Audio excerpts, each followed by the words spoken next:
Buenas noches con todos. En esta oportunidad, el Colegio Médico del Perú se honra en presentar el tema del Seguro Integral de Salud, situación y perspectivas. En primer lugar, el señor decano nos hará unas palabras de inicio de las actividades. Con ustedes, el señor decano. Pedro, gracias. Muy buenas noches.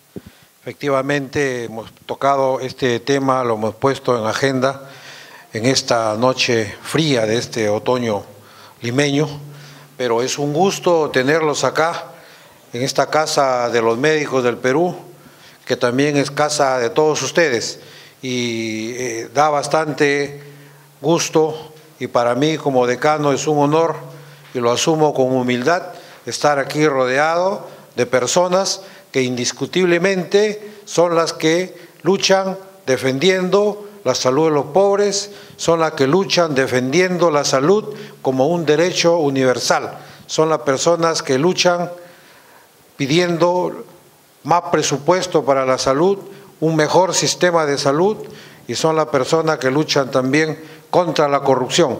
Los que están aquí presentes y los que nos están escuchando y mirando a través de esta transmisión. Sin duda que eso da calor a esta noche fría, está rodeado de personas que tienen esta trayectoria. Les agradezco su presencia y damos inicio a esta mesa redonda.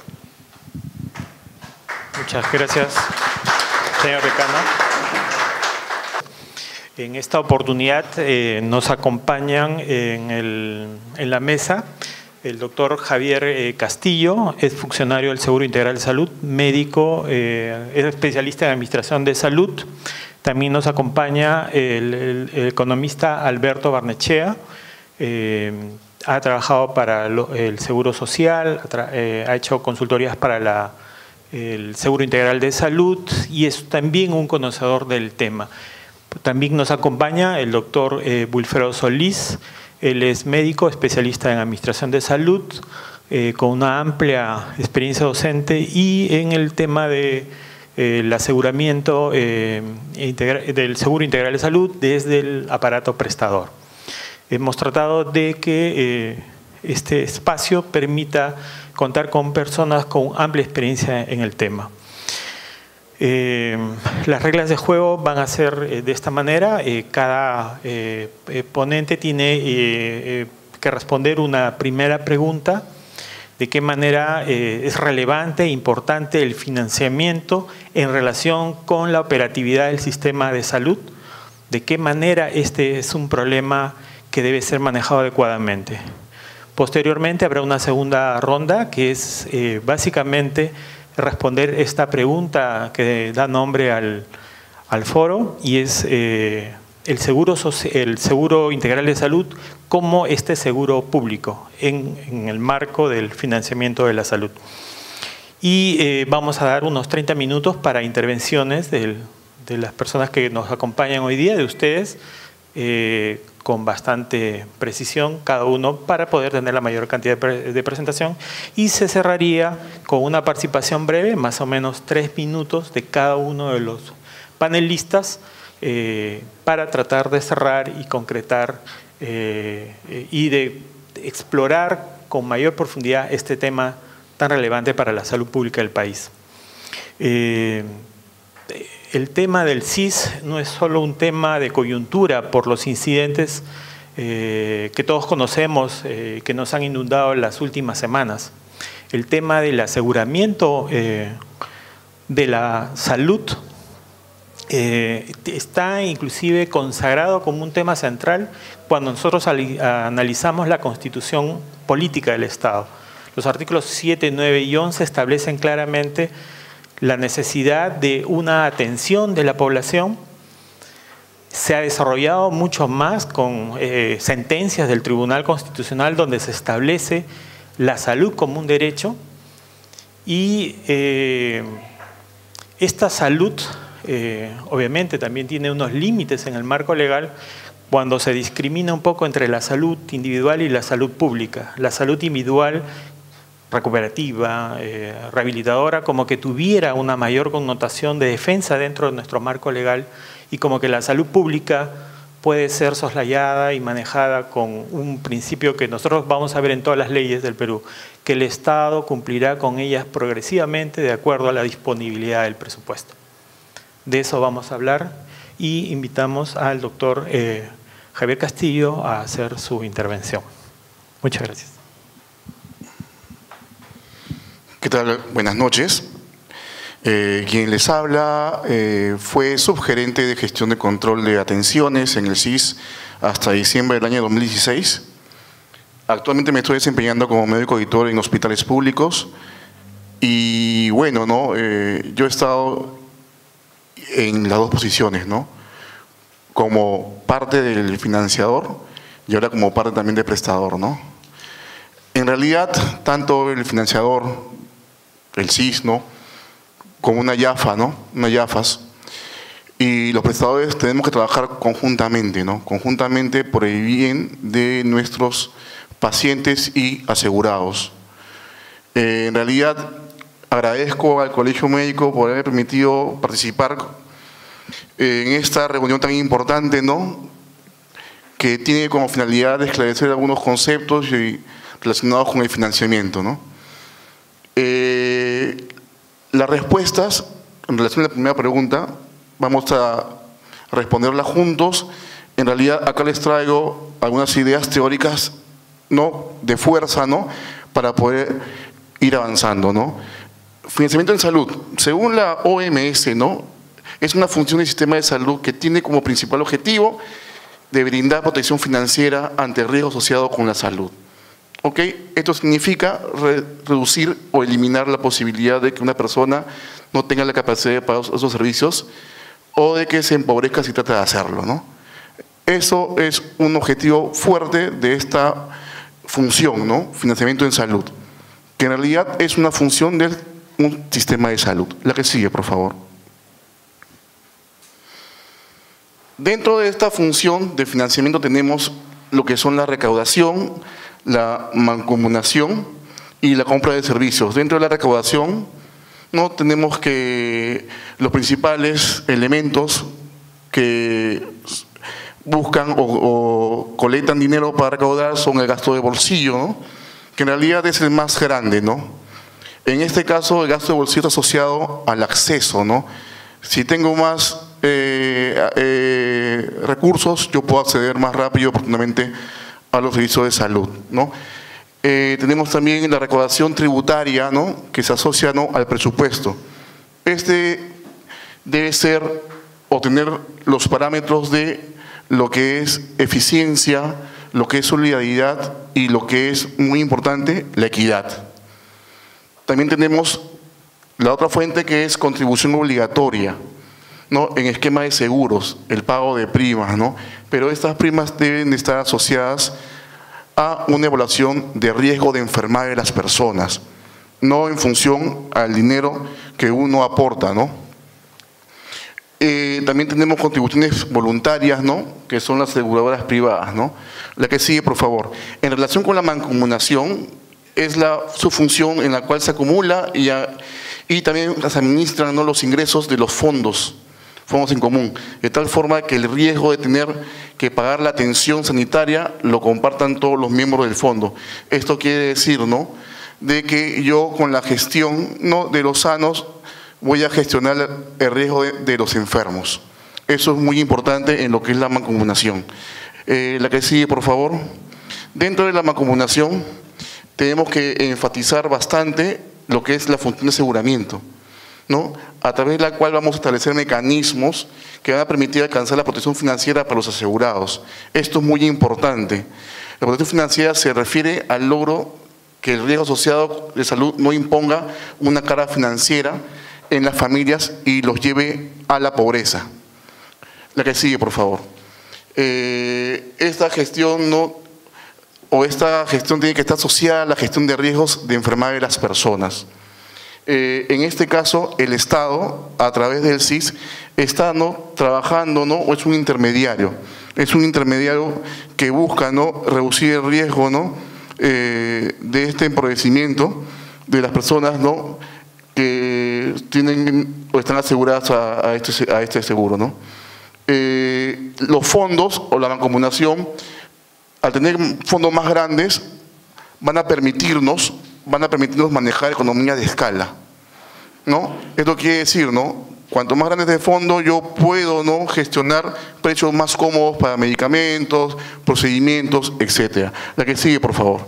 Y la otra función es la compra de los servicios, ¿no?, que tiene que estar enfatizando lo que es la prevención de los problemas de salud, ¿no?, la respuesta a las expectativas de los usuarios y la contención de costos. La que sigue, por favor. Bueno, aquí están, ¿no?, los principales mecanismos de pago, ¿no?, en lo que es compra de servicios, ¿no? Tengo el pago por partidas o el pago por, que es en relación que maneja el MEF, ¿no?, en la cual es un pago que se relaciona con el cumplimiento de metas, ¿no?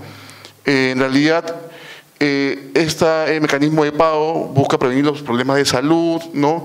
En realidad, no genera, se puede decir, muchos incentivos, ¿no?, pero contiene bastante el costo porque tiene límites. También tenemos el mecanismo de pago asociado al presupuesto general, que lo maneja mucho de salud.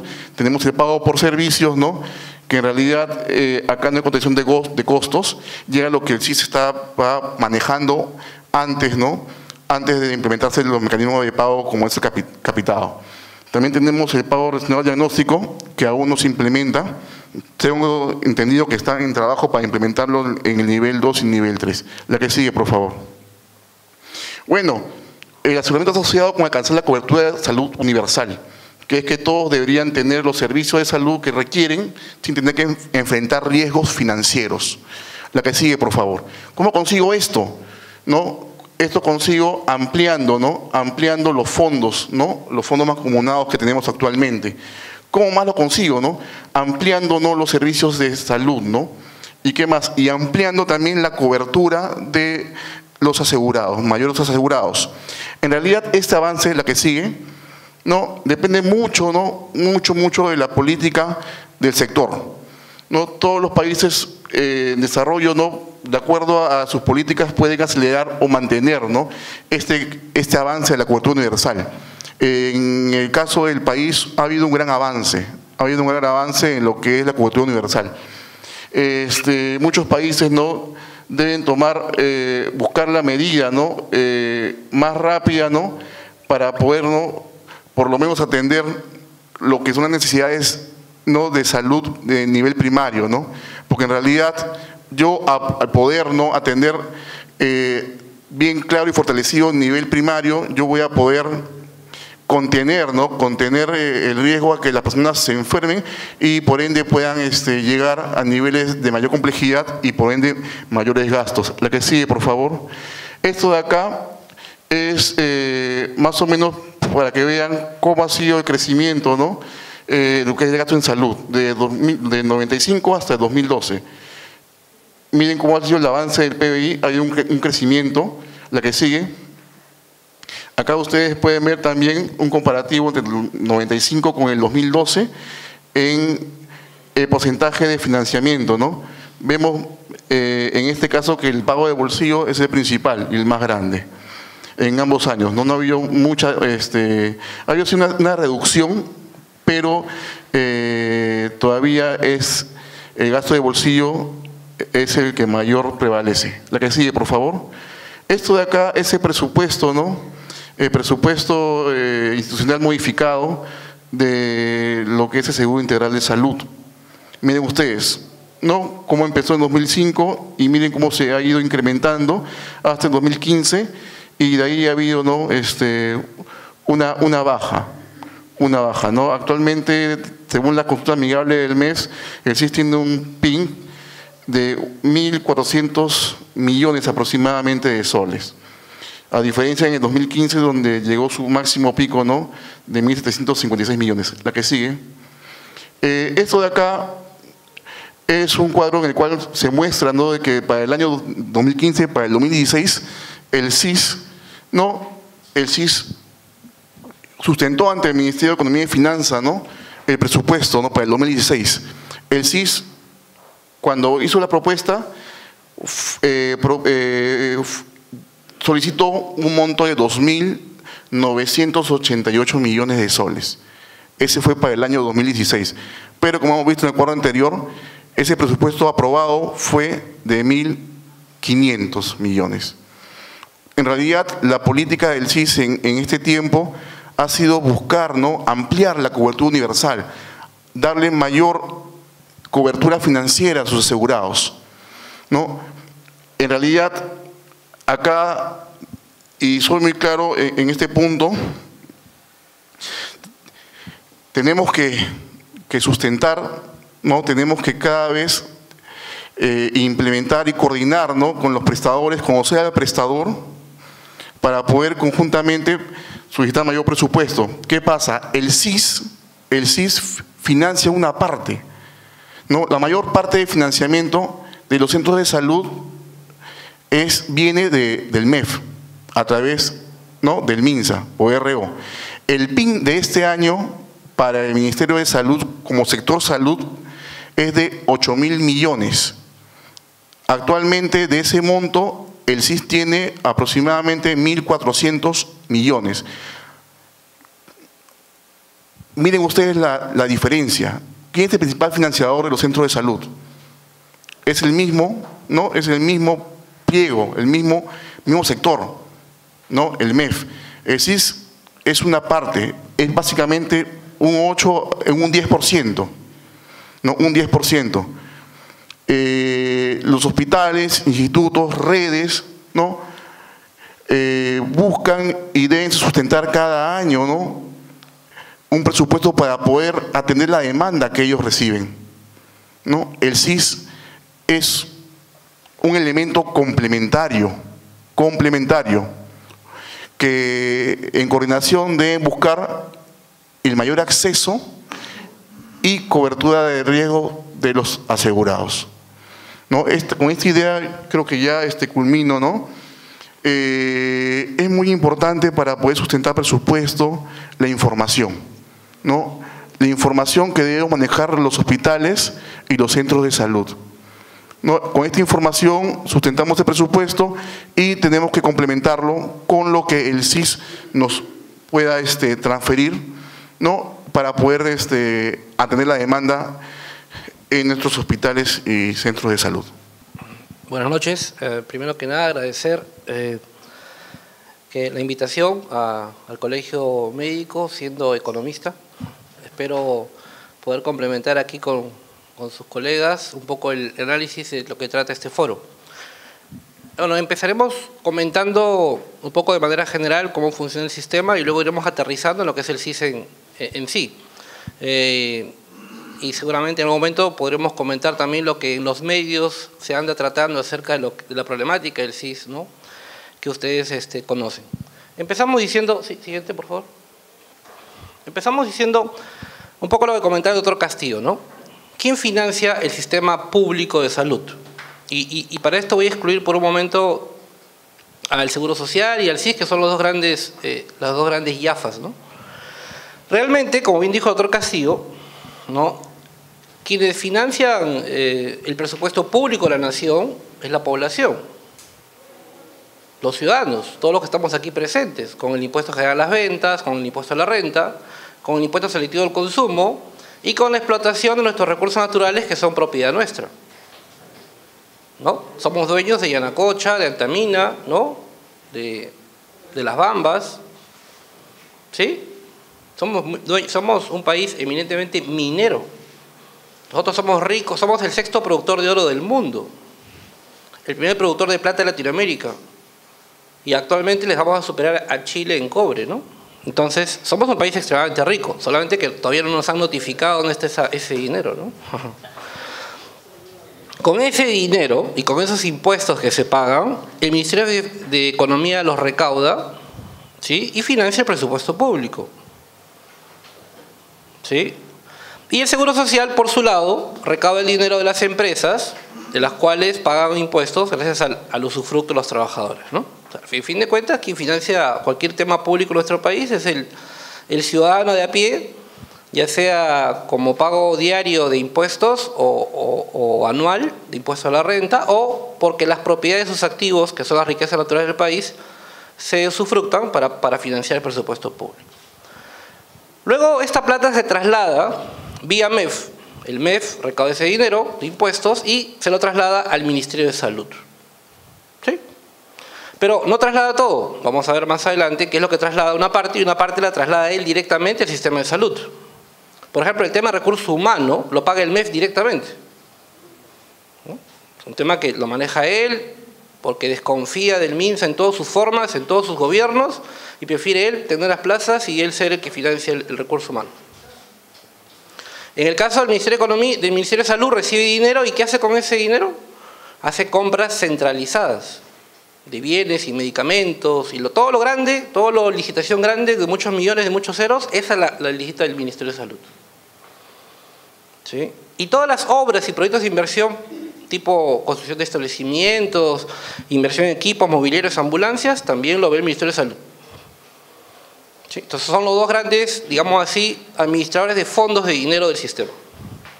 Y luego, como dijo el doctor Castillo, hay un chiquito llamado CIS que también tiene un poco de plata y que recibe del Ministerio de Salud, con aprobación del MEF, un presupuesto para poder vivir, ¿no? Que va en relación de 1 a 8.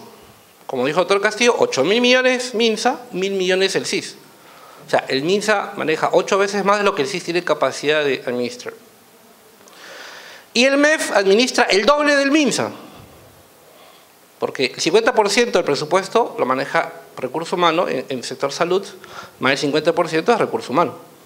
¿Sí? Entonces, ahí vamos a pintar algunas cifras, ¿no? Sigamos. Este es el mundo ideal. Este es el sistema de salud ideal, que algún día el Perú podría aspirar. Tenemos, según la Organización Mundial de la Salud, tenemos un perfil de población que se enferma, ustedes lo conocen muy bien, mejor que yo, epidemiológicamente hablando, 80% de enfermedades, patologías simples, 15% de patologías de mediana complejidad, 5% de patologías de alta complejidad. ¿Esto se traslada en qué? Si hablamos de la responsabilidad de las IAFAs en el sistema de salud, vale decir las aseguradoras, tienen que prever que haya lo suficiente oferta asistencial en el primer nivel para poder cubrir las patologías justamente de bajo riesgo. O sea, un principal rol, una función que se le debe asignar al CIS es preocuparse que el primer nivel de atención funcione. Ojo, no estoy diciendo la IPRES, estoy diciendo la IAFA. La IAFA-CIS debe preocuparse porque en nuestro país se haga prevención de la salud, promoción de la salud y recuperación en el estadio inicial de enfermedad, o también llamado primer nivel de atención. Todo asegurador público de salud de cualquier parte del mundo, público o privada, se preocupa de eso. Por eso se llama asegurador, porque asegura el principal riesgo del mercado de una población, y eso justamente son las patologías de baja complejidad. Y eso lo hace con establecimientos de primer nivel de atención. O sea, ahí quiero que seamos claros, ¿no?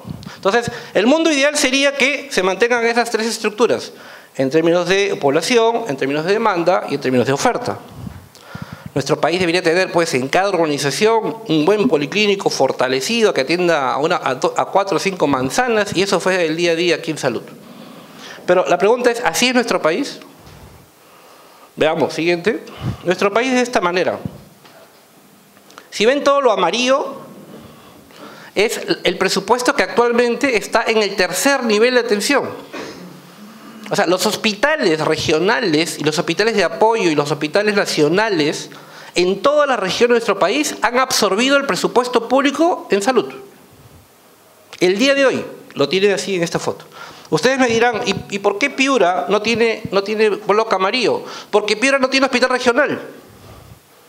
Solo por eso. Solo porque no hay oferta. Próximamente, cuando se haga la inversión en oferta, lo más probable es que sea como Huancayo. Miren Huancayo. Es un exceso, ¿no? El huancaíno entiende que la salud significa hospitalario. O sea, es discúlpenme usted, es el mundo al revés. ¿Y quién provocó esto? El presupuesto del CIS, el presupuesto del MINSA, el presupuesto del gobierno regional y el presupuesto del gobierno local. Porque todos le pusieron plata a este hospital grande, a este hospital de tercer nivel. Los jefes de todo el sistema público, local, regional, es el hospital de máxima resolución. Y son ellos los que obviamente primero piensan en su presupuesto y lo que sobra a los chiquitos de abajo, ¿no? A los postas médicas, centros médicos, y todo lo que pudiera llamarse atención primaria. Siguiente, por favor. Y esta es la situación en la que nos encontramos en nuestro país. Ya sea como E-Salud o ya sea como Ministerio de Salud, estamos al revés. Tenemos la mayor concentración de recursos humanos, recursos médicos, equipamiento, infraestructura en el tercer nivel de atención. Y la tendencia es que si ejecutamos los proyectos que están actualmente en el Ministerio de Salud colgados en la página web para invertir en infraestructura, esto se va a poner peor. Parece que la meta fuera desaparecer el primer nivel y gradualmente el segundo y quedarnos ser el único país del mundo en que solamente existe el tercer nivel de atención. Y a eso encaminamos. Pareciera, según las estadísticas, que hacia eso estamos encaminando. Y evidentemente que si así es la inversión en oferta, en infraestructura, el presupuesto está al revés. El presupuesto termina siendo, como vimos en la gráfica anterior, todo en amarillo concentrado en el tercer nivel de atención. Siguiente. Además de eso, nuestro país, el Perú, asigna un gasto de bolsillo, es decir, además que el ciudadano financió al 100% el presupuesto público de salud de la nación, encima tiene que poner extra de su bolsillo 40% más para comprar sus medicinas, para comprar sus reactivos, para sacarse pruebas de laboratorio, que no hay, para atenderse citas en el sector privado, aunque sea en solidaridad de 9 soles, cuando no encuentra una cita en el lado público. ¿Cuánto representa eso según estadísticas nacionales? 40%. Los países del primer mundo, que aspiramos a ser algún día, países de la OECD, solamente destinan 27% de gasto de bolsillo y nosotros 40%. Parece que la lógica sería ser más pobre significa gastar más, ¿no? Siguiente, por favor.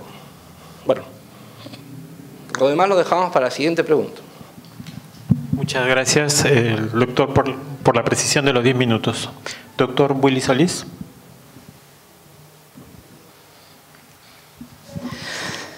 A ver, ¿qué me han dejado a mí? ya casi poco. Por esa razón, tratar de caracterizar la relevancia del seguro integral en el Perú me va a llevar a hacer un planteamiento diferente de lo que mis dos compañeros de mesa están planteando, ¿sí? Y se los voy a presentar a través de una pregunta y el análisis de 3 variables. Bien simple, bien sencillo, para no tratar de distraernos mucho en otros elementos que pueden ser importantes, pero no pertinentes para esta pequeña exposición. La pregunta es, ¿por qué universalizar la salud sin aseguramiento es una mala alternativa? ¿Sí? Les repito, ¿por qué universalizar la salud sin aseguramiento es una mala alternativa? Eso es lo que hemos escogido todos los peruanos, ¿sí? Nos hemos ido directamente por el aseguramiento. Para tratar de responder una hipótesis nula, ¿sí?, les voy a analizar 3 variables. La primera variable es en relación a lo que muy bien Pedro al inicio del foro decía, ¿no? La constitución política es nuestro punto de partida. ¿Qué es lo que pasa en la constitución política? Miren, en el artículo 1 y el artículo 2 que habla de los derechos fundamentales de las personas, la salud no existe como derecho fundamental. La salud de las personas en el Perú no es un derecho fundamental. Por ahí hay un artículo 3º que habla que otras variables que se presentan, como por ejemplo, bueno, el derecho a la vida, eso sí es fundamental. Pero el derecho a la igualdad ante la ley es más importante que la salud. Si no tenemos salud, así tengamos igualdad ante la ley, ¿qué hacemos? ¿Sí? Otro ejemplito chico. A elegir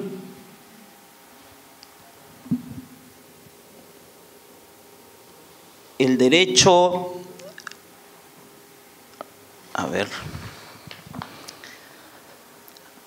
el derecho al trabajo, así de simple, es más importante que la salud.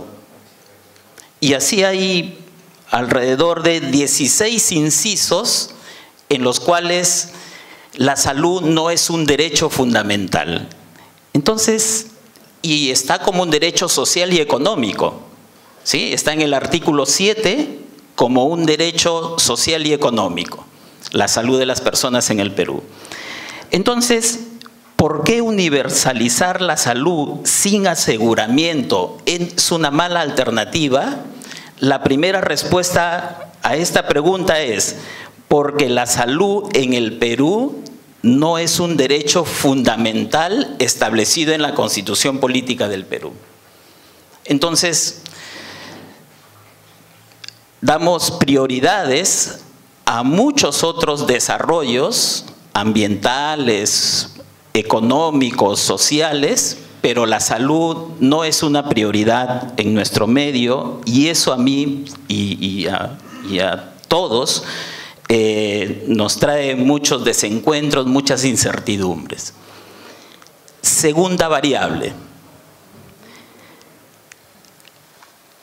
La ley 26790 y su reglamento, hay muchos amigos de la Seguridad Social acá, establece dos definiciones, dos conceptos bien claros: el régimen contributivo y el régimen no contributivo, ¿sí? En esencia, los que pueden tienen acceso a los servicios de salud, y los que no pueden están fritos para esperar que alguien los priorice, que alguien les ponga planes de salud y que alguien les dé acceso a estos servicios de salud. Pero los que pueden tienen empleador, tienen trabajo, tienen salud y tienen otras prestaciones económicas y sociales. ¿A dónde nos lleva esto? ¿Sí? A que en esencia la relación del régimen contributivo y régimen no contributivo nos transforma en individuos, nos transforma en personas, el que puede, puede, y el que no puede, frito. ¿Y a qué se debe eso? ¿A qué se debe eso? Que de un momento a otro, en lugar de ser un conjunto, somos un individuo. A que estamos perdiendo perspectiva de la dimensión Estado y sociedad. Cuando construimos una buena relación entre Estado y sociedad, entonces, ¿qué está de por medio en esta relación, en esta moneda única? Estado en una cara y sociedad en otra cara. De por medio está el bien común. Entonces, nos preocupamos del individuo con planes, con seguros, con acceso, con financiamiento, bien bonito, bien presentado, ¿sí? Excelentemente sustentado, pero nos olvidamos de que somos una sociedad y que debemos priorizar o poner ante todo el bien común. Entonces ahí viene otra respuesta a la pregunta que les he planteado. ¿Por qué universalizar la salud sin aseguramiento es una mala alternativa? ¿Sí?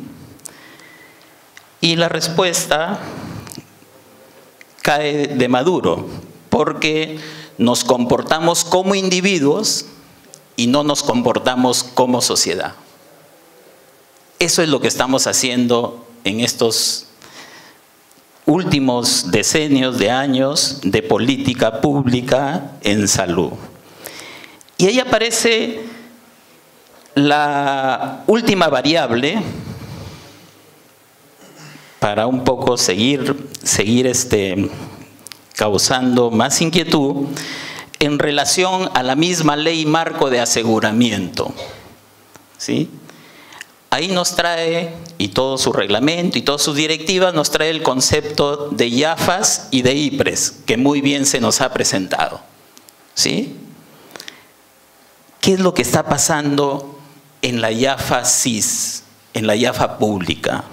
3 cositas que quisiera que se tengan bien presentes. Fractura de la planificación y la programación.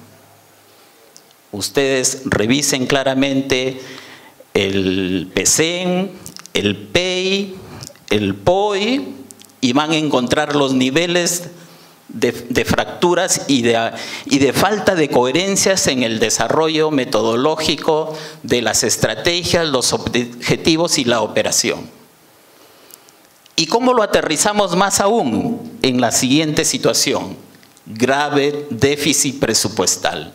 Hace unos días, el mismo jefe institucional del SIS nos dijo: tenemos 740 millones de déficit solo en el 2017, sin mirar el 2018, porque ya se empezaron a armar los presupuestos del 2018. ¿Sí? Segunda variable. Y la tercera variable de esta ley marco es la situación de la deficiencia de los sistemas de información. Si no tenemos sistemas de información que conversen los establecimientos de salud con su IAFA, estamos contando números, los hacemos muy bien, presentamos data, hacemos análisis, pero la realidad muestra otros resultados. Gracias. Muchas gracias, doctor Solís, Wilfredo Solís. Vamos a entrar a la segunda ronda. El contenido ha sido sumamente sustancioso, subversivo, diría yo, para otras partes de la sociedad peruana, porque le estamos recordando cuáles son sus obligaciones. Doctor Javier Castillo. Bueno, el doctor Wilfredo fui bien claro en decir, ¿no? La fractura, ¿no? La fractura que hay en lo que es planificación, ¿no? Ejecución. En realidad sí, ahora percibimos esto, ¿no? El Seguro Integral de Salud, como IAFAS, ¿no?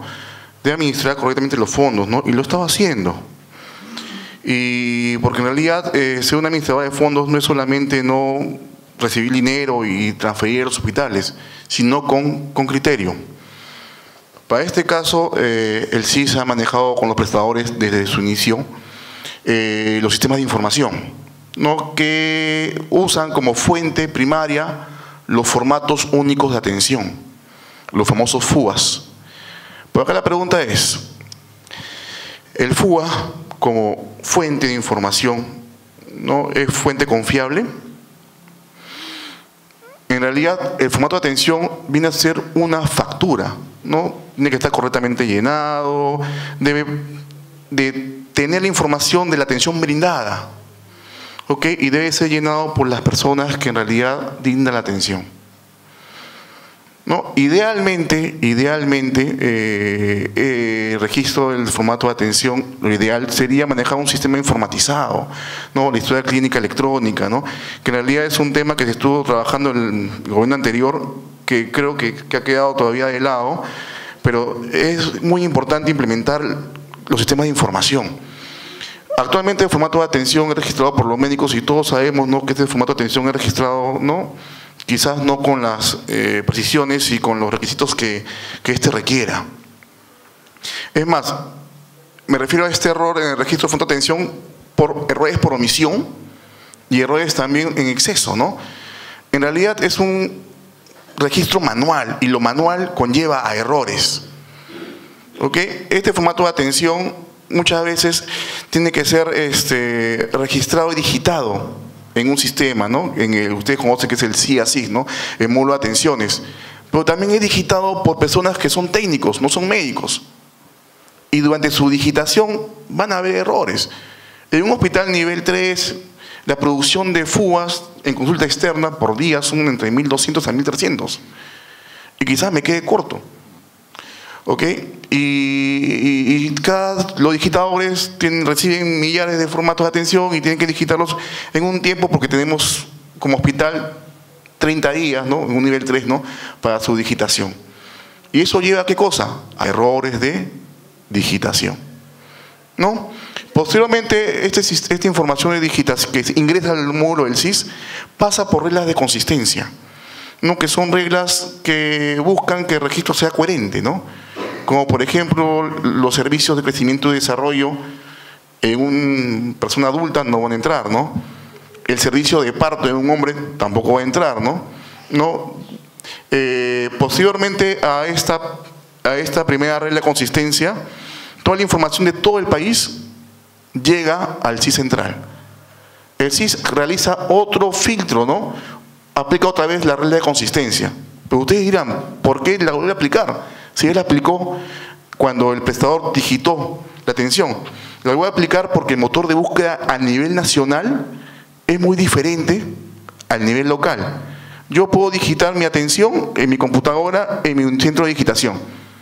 Y las reglas van a jugar con la información de esa computadora. ¿Ok? Si por ejemplo, ¿no? En la computadora de una ejecutora, de María Auxiliadora, ¿no? Digito un parto de María y en otro hospital, Loaiza, digita el mismo parto de María, ¿no?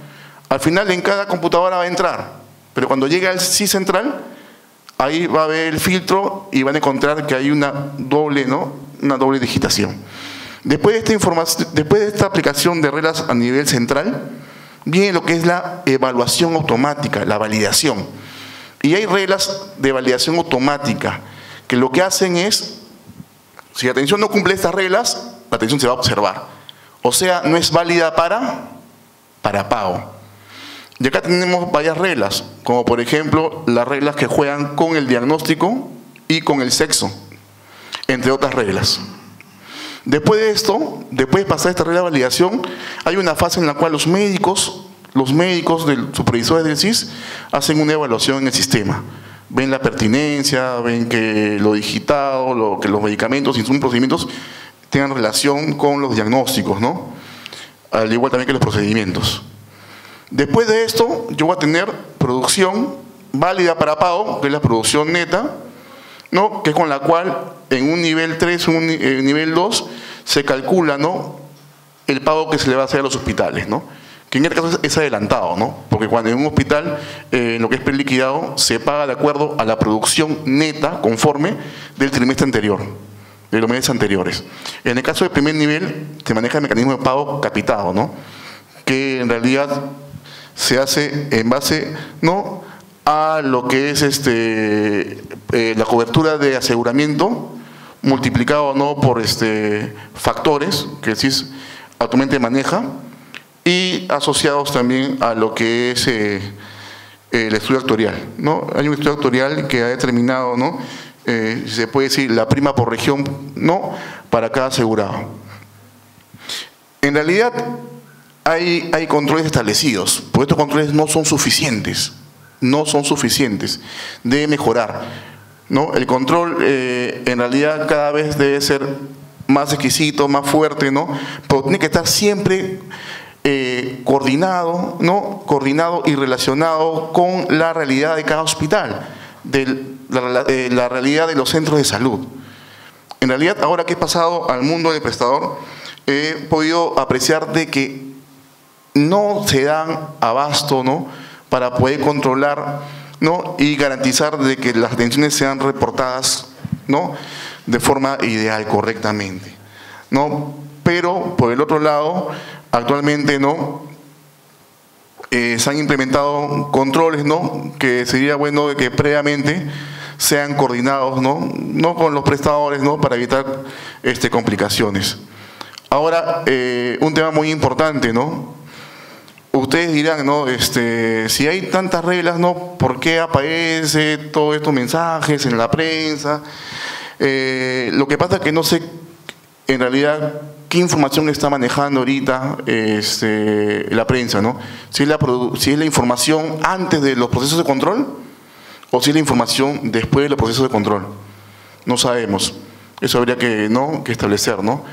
Pero la intención es que tanto nuestra IAFA como los prestadores trabajemos coordinadamente, ¿no? Hay mucha información médica especializada en los hospitales que quizás en el CIS no se maneje, ¿no? En realidad tiene que haber ese acercamiento, ¿no? Y conjuntamente tenemos que apuntar, ¿no?, a incremento de presupuesto para la demanda de atención en salud, ¿no? Y acá, con esto quiero acabar, todo lo que el hospital o las ejecutoras solicitan como presupuesto para la atención, ustedes saben que no es atendido por el MEF. No es atendido. Hay una gran parte que queda sin atención. Entonces, ¿qué pasa? Se utiliza mucho a veces las fuentes que llegan por el CIS. ¿Ok? El CIS, en general, ustedes saben que es para, en términos generales, para lo que es financiamiento del gasto variable, ¿no? Pero en realidad está facultado para no solamente hacerse cargo del gasto variable, sino más, ¿no? Dependiendo también del presupuesto y también dependiendo de la disponibilidad de recursos que tenga, ¿no? Entonces, en este afán de mejorar la atención a los asegurados, tenemos que unirnos, tenemos que coordinar y trabajar buscando un bien común, ¿no? Un mayor presupuesto para poder atender con oportunidad y de forma integral a nuestros asegurados y pacientes. Muchas gracias, doctor Castillo. El doctor Alberto Barnechea para el tema del CIS.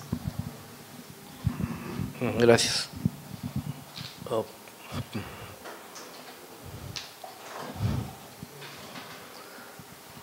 Bueno, creo que he ganado un minuto en la primera ronda, ¿no? Me suman los minutos. Bueno, efectivamente, mientras van abriendo la presentación, comentar un poco el contexto, ¿no? Nuestro país se divide en 3 tercios. Un tercio de gente que pertenece a la economía formal, trabajadores de la economía formal, y básicamente ese es el mercado objetivo del Seguro Social del Perú, ¿no? Todos los trabajadores formales en planilla al Seguro Social. Hay otro tercio de nuestro país que lo conforman los pobres extremos y los pobres, y para eso originalmente se creó el CIS, para darle cobertura a esa población.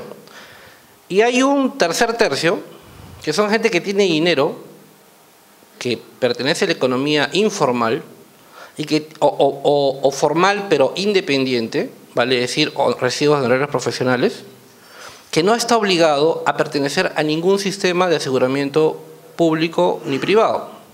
Es lo que se llama la población potestativa, facultativa, como se le llame. Estas personas todos los días no cotizan, pero tienen dinero. Y cuando se enferman, oportunistamente se afilian o al Seguro Social, si la patología es de alto costo, o al Seguro Integral, si la patología es de bajo costo. Lamentablemente, esa irresponsabilidad social de este tercio de la población, confabulado con el Congreso de la República, que no saca una ley que ejecute el aseguro universal y que todos los peruanos que pertenecemos a este país estemos obligados a tener un seguro, va a ocasionar que se congestionen los establecimientos, tanto públicos como de seguridad social. Algún ministro de Interior en algún momento hizo famosa la palabra percepción, ¿no? Percepción de delincuencia, y todos nos burlamos, ¿no? Pues créanme que en los hospitales pasa lo mismo. Hay una percepción de que el CIS va a solucionar el financiamiento, el déficit de todos ellos. Hay una percepción de que el CIS es el mayor financiador del sistema y él tiene la plata y no la quiere entregar. Hay una percepción de que el CIS es el que tiene dinero y no suelta, ¿no? Como se dice en la jerga del día a día, no suelta la plata, pero tiene plata, ¿no? Es el papá tacaño que no le quiere dar a Maicasa el presupuesto del mes, ¿no? Pero esta percepción que hay en los hospitales de que voy a conseguir más plata con el CIS porque el MINSA me dice no, porque el gobierno regional me dice no, porque el gobierno local me dice no, y el MEF ni me aparezco a preguntarle. Entonces mi esperanza es el CIS. Pero veamos qué tan rico, qué tan tío rico es el CIS. Siguiente, por favor. El MEF, como dijimos hace un momento, para un hospital público en promedio financia el 50 al 60% del presupuesto del hospital, que es básicamente recurso humano. Salud es un servicio y como tal, el profesional de salud está muy bien que se gaste 50-30% del recurso en personal, eso es correcto. Eso no es malo, eso no es mucho tampoco. Al contrario, por ahí que incluso falta, ¿no? El 20-25% lo financia el MINSA, como dijimos hace un momento, a través de las compras centralizadas, esas compras grandotas que todo el mundo juzga de que están metiendo uña, esas, ¿no? El gobierno regional financia entre el 5 y el 15% de proyectos pequeños de inversión, algo le dan para que también haga licitaciones, pues, ¿no? Y finalmente está, ya no, se convirtió de tío rico a pulgarcito, el CIS, ¿no? Que en algunos casos financia entre el 5 al 15% en el mejor de los casos de un hospital. La pregunta que se daba en prensa es, ¿el CIS puede hacer quebrar a un hospital? Bajo esta lógica, así quiera hacerlo quebrar, no puede. Porque lo que compone su presupuesto al 100% es muy pequeño. ¿Sí? Alguna vez se diseñó un mecanismo capitado en el CIS que para el primer nivel de atención, de la cual 75% del capitado estaba ya prácticamente era suyo y solamente el 25% te la tenías que jugar haciendo algunos indicadores. O sea, vamos que hasta el presupuesto del CIS está casi comprometido con los hospitales. O sea, es muy poco lo que pueden perder los hospitales si es que por último el CIS dijera no te financio cero. O sea, en verdad el impacto no es tal y el riesgo de quiebra no es real. Siguiente, por favor. Pero veamos una cosa, ¿cuál es la meta del país en aseguramiento? ¿Que todos tengamos un carnet que diga que tenemos seguro o que todos tengamos el mismo tipo de seguro? Porque, por ejemplo, si yo divido el presupuesto de e-salud entre los asegurados de salud, me sale que al año se destina en promedio $200 por persona, $200 por persona por año, ¿no? Pero si hago el mismo ejercicio con un asegurado CIS, me sale $20. O sea, creo que hace un momento el doctor comentó, hay una diferencia de clases acá, ¿no? Que hay un ciudadano de primera clase, segunda clase, tercera clase, pareciera que fuera así. Entonces, claro, cuando uno va a las estadísticas mundiales, dice, el Perú ha logrado un aseguramiento mayor que hace 15 años, sí, pero con $20 por persona, no con $200 por persona como está el Seguro Social. Ah, yo también ahorita agarro y afilio a todo el Perú que falta, al otro tercio, y me quedan $10 por persona y ya llegamos a la meta. ¿A la meta de qué? De engañar a la población. Y el gasto de bolsillo se dispararía a más. Y probablemente esa plata de excedente se iría a los hospitales grandes. En fin, siguiente. Cuando ustedes lo manejan muy bien ese tema, los famosos roles del sistema de salud. ¿Qué es el CIS? Cuando uno pregunta a cualquier trabajador del CIS, lo primero que te preguntan es, soy financiador. Y ya vimos en la primera parte que financiador no es. Financiador es el ciudadano. ¿Sí? Ese que puso la plata. El MEF es un administrador el que recauda, es como el cobrador, ¿no? Tampoco es financiador. O sea, lo que es el CIS es un administrador de un fondo, probablemente, lo más cercano a una definición. Pero vamos que, ¿qué rol va a cumplir entonces? ¿Va a ser asegurador? ¿Y qué implica ser asegurador? Comprar prestaciones, administrar fondos o modelar las conductas de las IPRES para que no hagan lo que vienen haciendo en los últimos 50 años en nuestro país. Porque si yo voy a permitir, como con mi poco dinero de 20% de CIS, que la plata se vaya al tercer nivel de atención y yo destruyo el primer nivel de atención, en vez de ser yo, como asegurador, alguien que contribuye a la solución del problema, la agravo. Y eso es un poco lo que venía ocurriendo en estos 15 años. El CIS ha disparado más de 10 veces de presupuesto y gran parte, como hemos visto en su momento, se ha ido también para el tercer nivel. Claro que su contribución es pequeña comparado con MINSA, comparado con MEF, comparado con gobierno regional. Pero la influencia o el rol que le compete al CIS es hacer que la IPRES tenga una conducta de mayor comprensión de las necesidades del ciudadano. Un sistema que se voltee ese triángulo al revés, que se voltee y se preocupe por la prevención de la salud, por la promoción o por último en el extremo, en la recuperación, pero en un estadio inicial de enfermedad. ¿Cuál es la meta? ¿Poner sillones de hemodiálisis o reducir el número de casos de pacientes de insuficiencia renal crónica? Hoy en día parece que la meta fuera más sillones de hemodiálisis. Está en el Seguro Social, para no hablar del MINSA, para no herir aquí los que presentes. Está en el Centro Nacional de Salud Renal y le pregunto, del 100% del presupuesto del Centro Nacional de Salud Renal, órgano rector del sistema de la salud renal en el Seguro Social, ¿cuánto destina a prevención y promoción? 0. ¿Y en qué gasta el 100% de su presupuesto? En sesiones de hemodiálisis. ¿Y qué proyecta usted? Que vamos a crecer en meta. O sea, pareciera que estaba hablando con Agustín Merino, ¿no? No con una IPRES, ¿no? Siguiente, por favor. ¿No? Y para resumir, porque ya me queda un minuto, y eso que no me han regalado el minuto anterior, ¿no? No, sí me lo han sumado, sí me lo han sumado. ¿Por qué hay riesgo de filtración en las IAFAs? ¿Por qué? Hablemos claros. Porque si el único asegurador de patologías de alto costo es el Seguro Social a un bajo costo de 9% de un sueldo mínimo, yo me meto también ahí. ¿Quién ocasionó esto? El Congreso de la República. Sacaron una ley, como mencionó el colega acá de ustedes, 26790, que decía, el único señor que con 9% de tu salario te financia hasta un viaje al exterior es el salud. Cuando a todos nos pasa una enfermedad de esos, ¿qué hacemos? Nos metemos al Seguro Social. ¿Quién creó eso? La ley. ¿No? ¿Por qué se meten al CIS? Porque es gratis. ¿Y quién no se mete a algo que es gratis? Cuando una persona entra a pagar en el Seguro Integral de Salud, esos seguros que se pagan, al poco tiempo te enteras que tu vecino está gratis. ¿Y qué haces? Te sales de pagar y te vuelves gratis también. Ah, ni que seas tonto, pues, ¿no? Entonces, miren cómo hay incentivos para meternos por la puerta, por la ventana del Seguro Social o al CIS, porque es gratis o porque cubre mucho a un precio barato. Entonces, el riesgo de filtración es inminente. Y ese tercio de la población que no está asegurado en ningún lado, oportunistamente o golondrinamente, por rato está en el CIS, por rato está en el salud, por rato está en el CIS, por rato está en el salud. Me opero, me salgo. Tengo resfriado, me voy al CIS. O sea, puede estar jugando en el extremo. Estoy exagerando, evidentemente, ¿no? La deuda con los ciudadanos, el CIS y el salud le deben plata a todos nosotros.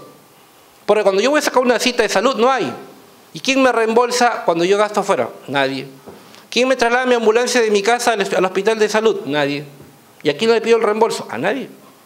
Si no hay cita, yo lo cubro de manera privada o en solidaridad. Si no hay reactivo para laboratorio, ¿qué hago? Yo saco mi prueba al frente. Si no hay placa radiográfica, la pago al frente. ¿Y quién me reembolsa? Nadie. Así que salud y CIS deben plata a todos nosotros. Y en el caso del CIS, siempre le dice al Estado público, no hay médico especialista, es como lo mismo, ¿no? Deudas a las IPRES, finalmente para terminar en los 30 segundos que me quedan. El salud es como el papá que le dice al ama de casa, mira, yo gano tanto para mi cerveza, lo demás para la casa. ¿No? Eso que te doy para la casa, tú verás cómo te vuelves economista, no ama de casa. ¿No? O sea, le pone un tope presupuestal y ya tú te las arreglas. Esa es la lógica de salud. Por eso es que salud nunca le debe a nadie.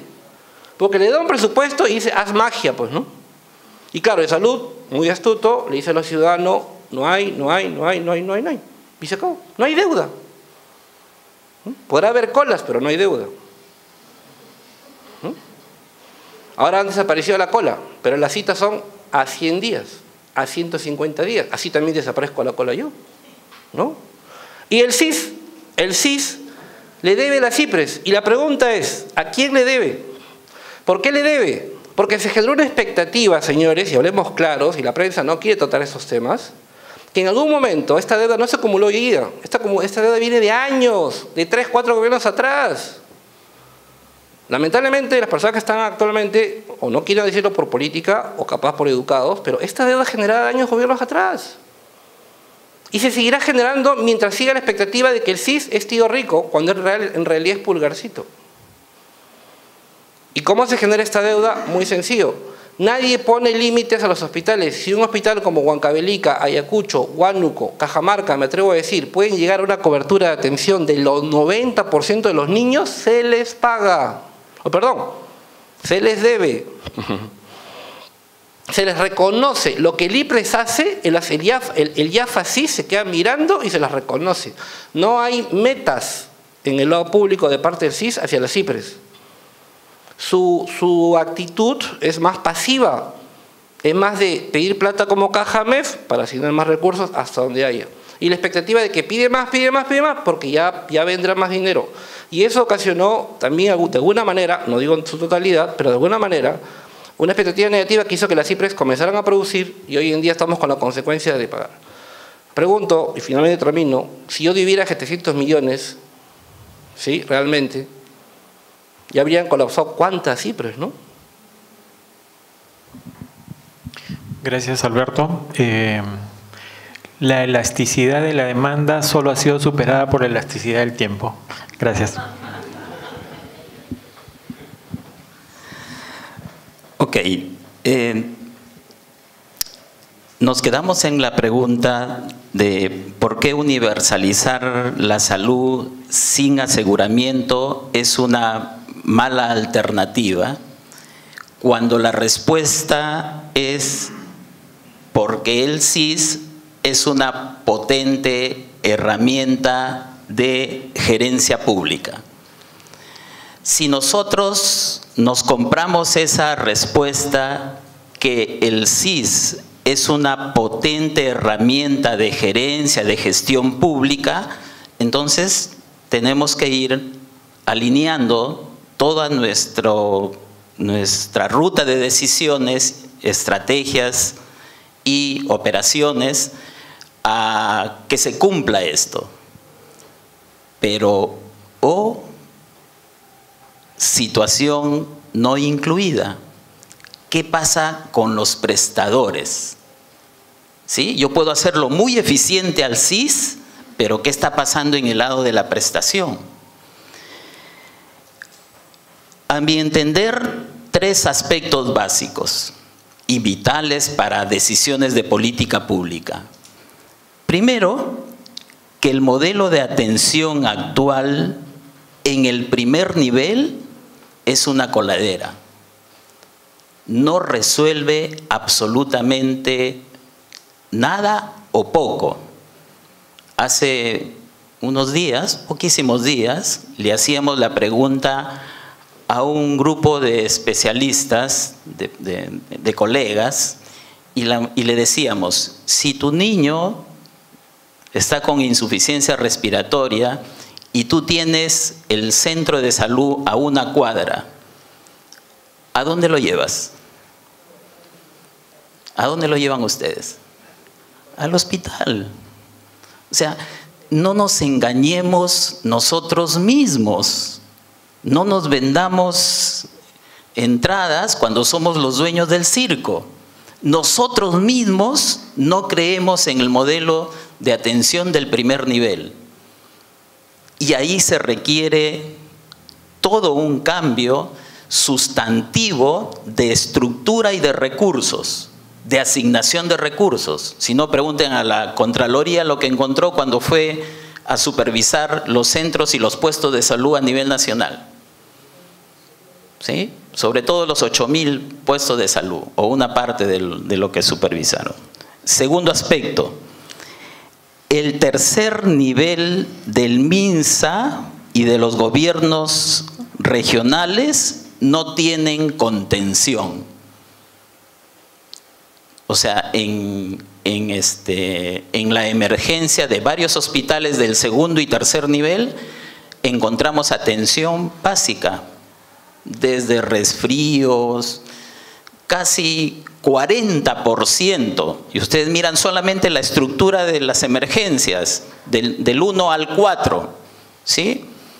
Entre el 4 y el 3 representan más del 40% de las atenciones en los hospitales. Y eso no tiene nada que ver, o de repente Javier me corrige, pero podemos tener un excelente, eficiente IAFA, ¿sí? ¿Pero eso se está controlando? No se está controlando. Y otro aspecto grave de nuestros establecimientos públicos, de nuestras unidades de prestación, de nuestros puestos, centros o consultorios, como ahora le quieren llamar, por ahí hay una propuesta de categorización, que se le va a poner consultorios al primer nivel, se manejan sin estructuras de costos, ¿sí? Se manejan sin saber exactamente cuál es la potencia del recurso que estoy utilizando para dar una buena prestación. Díganme un solo establecimiento de salud que me pueda decir sus costos reales, inclusive sus costos en línea. en línea, en el momento. Yo lo he visto y he trabajado con un grupo de profesionales que están implementando unidades prestadoras y en línea nos decían, hoy día he atendido tal cantidad de pacientes, se le ha dado tal tipo de medicina en el momento, a las 7, 8 de la noche de haber terminado el día de la prestación. Eso en nuestros establecimientos es una utopía bien crítica. Entonces, podemos tener una YAFA potente, pero ¿qué está pasando en la red prestadora? ¿Sí? Y al margen de los otros problemas que ya se conocen en temas de tecnología, en temas de disponibilidad de especialistas, etcétera. Entonces, eso es un factor enormemente restrictivo de la política de aseguramiento en nuestro país. Y no es responsabilidad del CIS, ni estamos echándole la culpa que por el CIS los establecimientos están hasta las cachangas. Están mal, recontra mal. Ni siquiera, yo le puedo decir de un hospital X que maneja 2.000 atenciones diarias, que tiene más de 800 camas, no tiene emergencia. Está funcionando sin emergencia. La observación está por acá, el tópico está por acá, la unidad de cuidados intermedios por acá. Sin emergencia está casi 2 años. ¿Alguien dice algo? Nadie. Gracias, Pedrito. Gracias, doctor Solís. Este es el momento para las intervenciones de cada uno de nosotros. Tenemos 20 minutos. Por favor, levanten la mano los que deseen intervenir. 2 minutos entre pregunta y comentario. 2 personas, 3, 4, 5, 6, 7, 8, 9. Ya. Creo que solo va a ser una ronda. Por favor, doctora. Bueno, felicitarlos porque realmente es un tema muy interesante y escuchar a diferentes actores es preocupante. El CIS existe como IPRES y la pregunta sería, ¿entonces ayudó realmente a mejorar la oferta? ¿Ayudó a mejorar la brecha que ya tenemos de recursos humanos? Realmente con la creación del CIS, que ya conocemos, el sistema fragmentado que tenemos con la YAFA, que hacen las evaluaciones, las auditorías y todos los controles, ¿ayuda la existencia del CIS para la mejora del sistema? Cuando hablaba de primer nivel de atención, yo me quedé muy preocupada porque decía, sí, pues no crecen, no dan, no producen, la brecha es inmensa. Hubo todo un proyecto de establecimientos estratégicos y el problema está de que si no tenemos saneamiento físico legal, que es recién 90 y tantos %, no podemos hacer nada. La otra parte, para hacer, ¿y cuáles son los procesos de mejora del CIS en todo caso? ¿No? Sí, ya perfecto, van, supervisan, hacen. Y yo creo que el poblador, ni siquiera los profesionales tenemos la culpa del uso político que se le da al CIS, ¿no? Todo el mundo piensa que el CIS es el que paga porque así nos dijeron, ¿no? Y eso, bueno, reclamaremos al presidente respectivo. Ahora, el FUA no es lo único que llena un colega. Llega FUA, notificación epidemiológica, se visita, tiene que fumigar y es tan multifuncional que realmente mayor tiempo no le da. Y creo que me quedé en la mitad de las preguntas que quisiera. Gracias, doctora. Al colega de atrás. Bueno, yo creo que particularmente nos estamos enfocando en una parte minúscula del problema. No es el CIS el problema. O sea, el problema es el sistema de salud del país. Entonces, hacia allí es donde debemos apuntar. Eso es lo que se debe cambiar. No se trata de políticas de salud, se trata de salud en todas las políticas. Cuando una persona va al médico, va porque está enfermo. Deberíamos invertir en la situación. El médico debe ir al paciente o a la persona, al ciudadano, para que no se enferme. Cambiemos completamente nuestro enfoque. Nuestro enfoque está llevado… Hay 2 maneras de ver la salud en el mundo. Yo he tenido la suerte de trabajar en muchos lugares del mundo, en varios continentes, en África, en Asia, América Latina, también en el Perú al inicio de mi carrera, y lo que he visto es lo siguiente: los modelos que apuntan hacia la alta tecnología, hacia la parte recuperativa de la medicina, lo que están haciendo es invertir un montón de dinero donde está el negocio y no donde está la prevención. Los países razonablemente organizados en temas de salud, países desarrollados, el 80% de sus problemas de salud los resuelven en el primer nivel. Estamos hablando de países como Inglaterra, Francia, etcétera, son países desarrollados. Alguna vez alguien me dijo: no, Sergio, pero tú eres un iluso, tú estás pensando en el primer mundo. No, pero yo he visto África, he visto la gente que se muere porque no tiene acceso a los servicios de salud. Y lo he visto en varios países de América Latina donde también pasa eso. Entonces nuestro enfoque, la discusión es muy importante porque el CIS nos revela, no la problemática del CIS para asegurar a aquella población vulnerable que no tiene acceso a los medios económicos, ¿no? No, lo que nos revela es la fragmentación del sistema. Deberíamos tener un sistema que no esté fragmentado, porque un sistema fragmentado es de alto costo. Nuestros sistemas de información, por ejemplo, ya salió la ley del RENICE, el sistema de historia clínica electrónica ya está normado por ley, y hay muchas cosas que razonablemente se podrían hacer. Existe una serie de controles que se pretenden hacer, cuando el control se puede iniciar desde la historia clínica electrónica, que es la puerta de entrada de la información al sistema. ¿Sí? Entonces yo meto ahí, yo como médico ya no tengo que trasladarle la responsabilidad a un técnico de que me ingrese información de mala calidad, donde me van a aparecer 160, 180 varones gestantes, o alguna vez yo pedí una información para conocer datos sobre población recién nacidos, pero un tema de hipoacusia, y resulta que había un recién nacido de 90 años de edad. Entonces, no necesitamos crear más pasos de control, tenemos que afinar el control tiene que ser constante y continuo y simultáneo a la acción, y eso se puede hacer utilizando los medios informáticos de la manera como debe ser, eficiente y con calidad.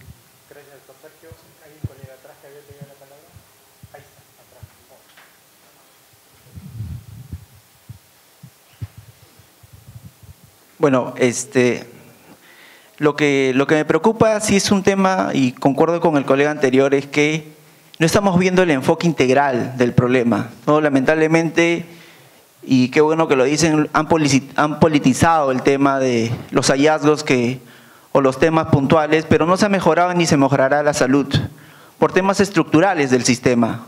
Lamentablemente, nadie o no se quiere reconocer que la brecha de especialistas es un tema que no se va a poder resolver ahorita, se tiene que buscar mecanismos inmediatos para poder mejorar esto. El tema de la infraestructura y el equipamiento es otro problema que también se tiene que sincerar, no solamente sincerar por el tema del presupuesto, sino que se tiene que sincerar de acuerdo a la categoría también que algunos establecimientos, y lamentablemente la ley de centralización de los gobiernos regionales lo permitió, de forma política, calificar un hospital cuando ni siquiera tiene las características técnicas para ser un hospital.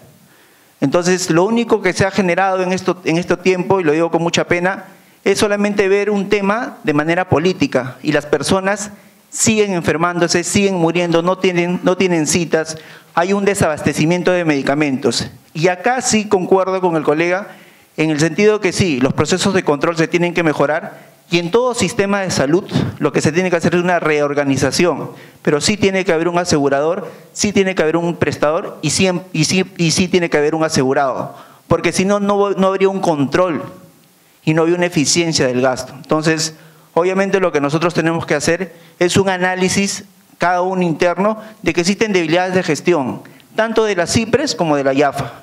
Si nosotros no sinceramos de esa manera eso, nunca vamos a poder cambiar. ¿Por qué? Porque no puedo decir yo que, oye, sí, y ahorita lo tomamos como broma, existen 160 partos en hombres. La pregunta es, ¿quién hace ese formato? ¿Quién lo registra?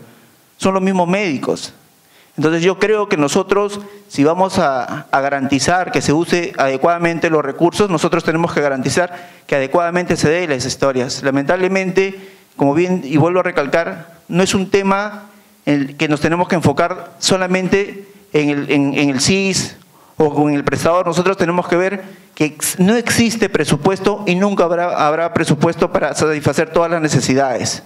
Entonces lo que tenemos que hacer es ser más eficiente ese recurso. Muchas veces nos quejamos de que no alcanza el presupuesto, pero lamentablemente, por ejemplo, existen los hospitales que devuelven presupuesto al Tesoro Público. Entonces, eso es lo más importante. Yo solamente llamo a la reflexión de que veamos el enfoque integral, el problema integral. ¿Por qué? Porque de esa manera sí vamos a resolver el tema de la salud. Muchas gracias, doctor. Creo que adelante. Las doctoras, usted, doctor, y de ahí el doctor.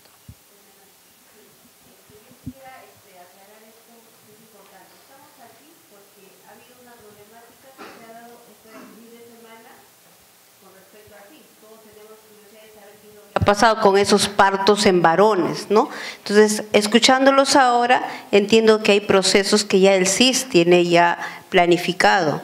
Y efectivamente, no se puede decir alegremente que hay hombres embarazados que han dado parto y que obviamente no se ha corroborado en la historia clínica. Entonces, yo no entiendo y no podría decir que en la historia clínica figuran partos en varones. Entonces eso creo que tiene que quedar bien claro, que el problema sea de la digitación, que el problema sea de quién digita, de los controles que pueden estar en el mismo CIS, esa es otra explicación que debe aclararse. Porque ahí hemos quedado los médicos, los que somos médicos, como que tenemos unas mafias en los hospitales que estamos dedicados a poner falsos diagnósticos y que estamos desfinanciando al CIS. Entonces yo creo que ahí el colegio médico va a tener que sacar una aclaración a ese programa periodístico y que se aclaren bien las cosas. Yo creo que en ese sentido es necesario y oportuno que se tiene que dar y creo que los expertos lo están diciendo claramente. Y la pregunta que yo les diría, con todo lo que se ha dicho, ¿es factible que el CIS algún día pague esa deuda o quizás sea una deuda que ya no se va a pagar y que lo digan claramente, no podemos pagarla?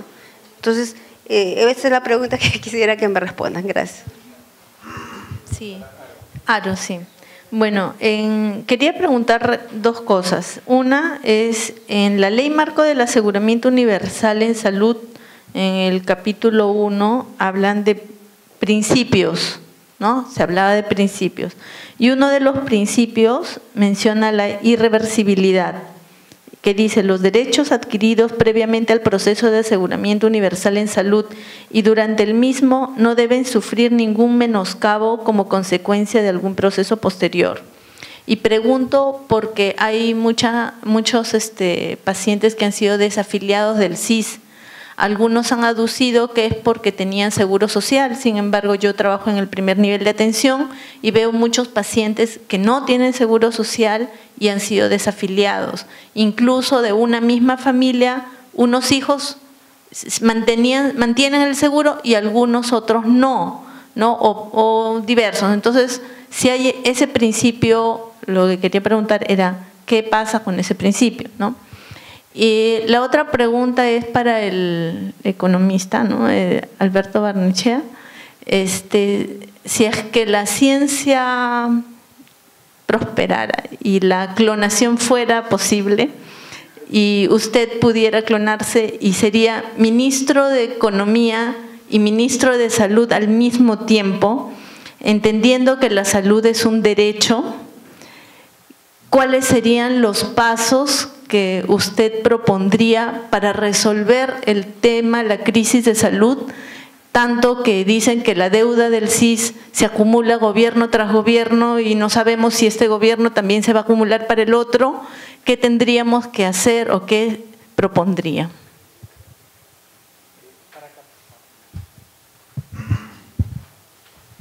Buenas noches. Bueno, voy a colgarme de algunas intervenciones anteriores y hacer una reflexión para hacer una pregunta final. Yo le preguntaría, y aprovechando que estamos en la casa, en la casa de la orden, ¿no? ¿Qué es la salud para el país? No para el seguro, ni para este segmento, ni para este fragmento de la población. ¿Qué es la salud para el país? Y si vemos la Constitución, ya me he dado el trabajo de leer toda la Constitución y contar cuántas veces está la palabra salud. 20 veces. Y asociado a la palabra derecho en un párrafo, en un solo párrafo. Y dice, el ciudadano tiene derecho a la atención en salud. Entonces, eso no es derecho a la salud. El capítulo 1 no dice derecho a la salud. No hay las dos palabras juntas.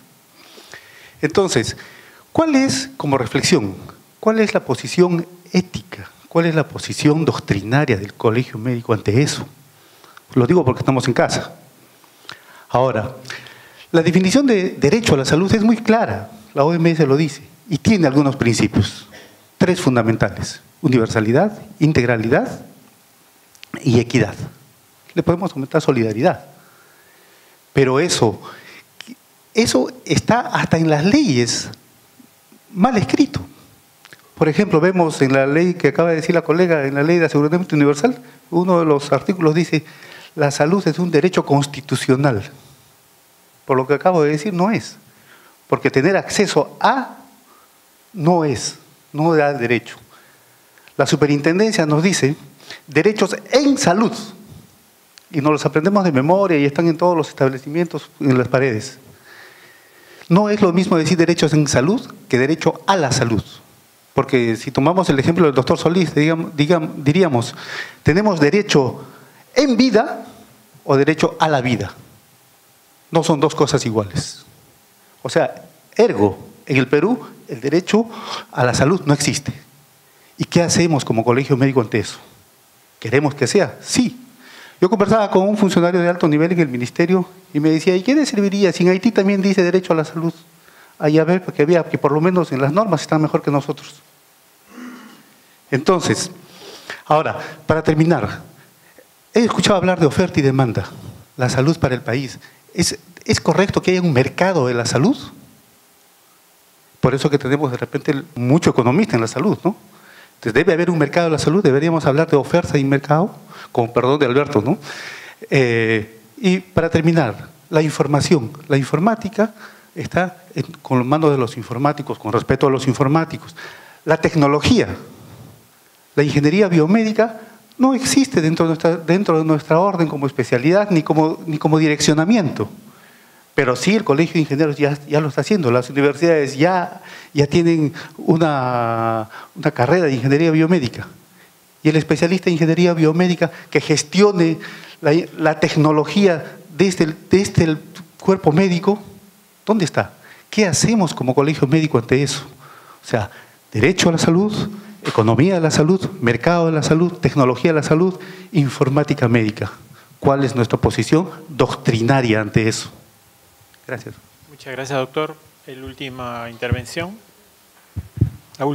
perdón. Entonces, buenas noches. Justo tenía una reflexión, por ejemplo, lo que presentaba Alberto sobre el tema del 50% de financiamiento del MEF, ¿no? Al tercer nivel de atención en hospitales. Justo hace las semanas pasadas estaba hablando con un director de un hospital de una región y estábamos viendo pues el gasto fiscal por CAS versus el gasto fiscal por terceros.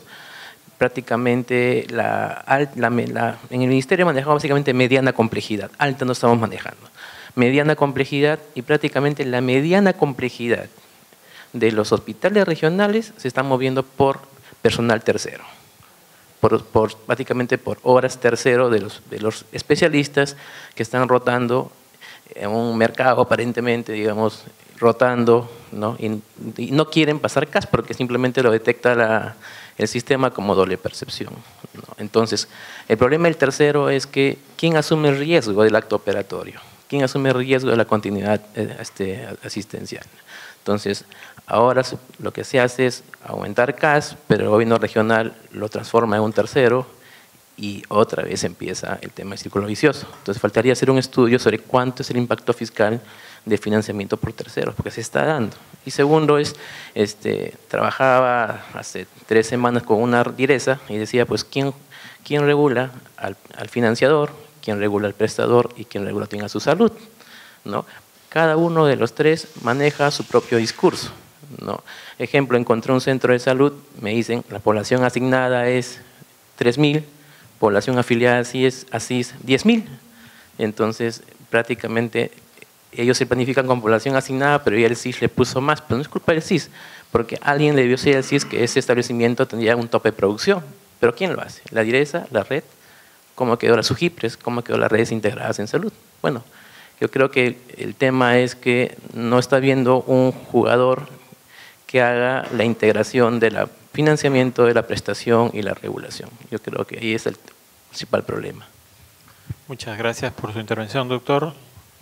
Más o menos 3 minutos para cerrar, opinar y ver tu condición de clon ahora. Igual para el doctor Castillo, igual para el doctor Solís. Primero, doctor Castillo. Bueno, en realidad, como hemos expuesto, el problema no es solamente el CIS, ¿no? Y hay una ruta que teníamos que tener bien claro, ¿no? Fortalecimiento de primer nivel de atención, incremento de presupuesto. ¿Con qué finalidad? Con la finalidad que los hospitales se limiten simplemente a atender lo que le corresponde, ¿no? Ahora, ¿cómo yo fortalezco el primer nivel de atención? Bueno, pues con información previa. Porque con la información previa yo sustento, ¿no? Presupuesto, sustento lo que debe hacer, y también en base a la información yo puedo saber cuál es la demanda no atendida. Entonces, es básico la información que parte de la historia clínica, ¿no? Y esta información, como dijo colega, debe tener los controles correspondientes, ¿no? Punto 2, tenemos que sincerar. Como IPRES, ¿no? Tenemos que sincerar los costos. Ahorita el CIS ha planteado el tarifario y, bueno, tiene una base, ¿no? Pero los prestadores conocemos nuestros costos, nuestros gastos por cada procedimiento. Yo sé que hay hospitales que están trabajando y ya tienen un avance, ¿no?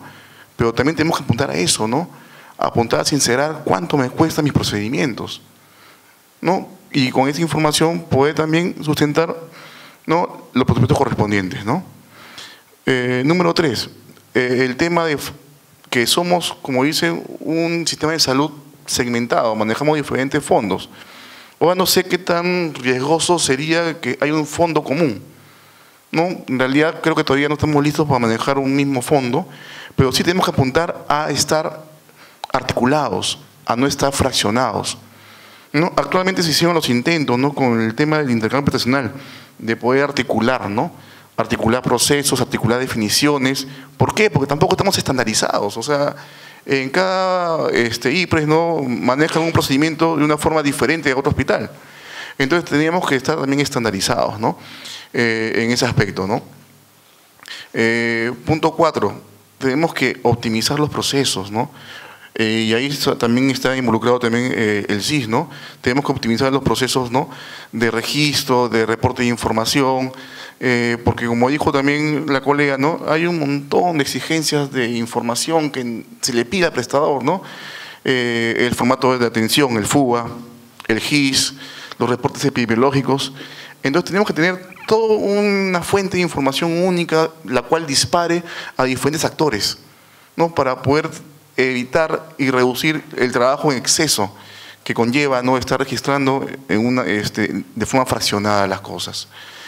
5 creo, hay la falta, ¿no? de falta de rectoría.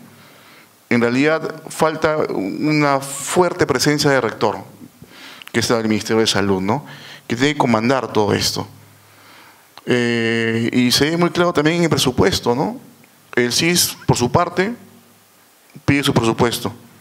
Cada hospital pide su presupuesto. El MINSA también pide su presupuesto, ¿no?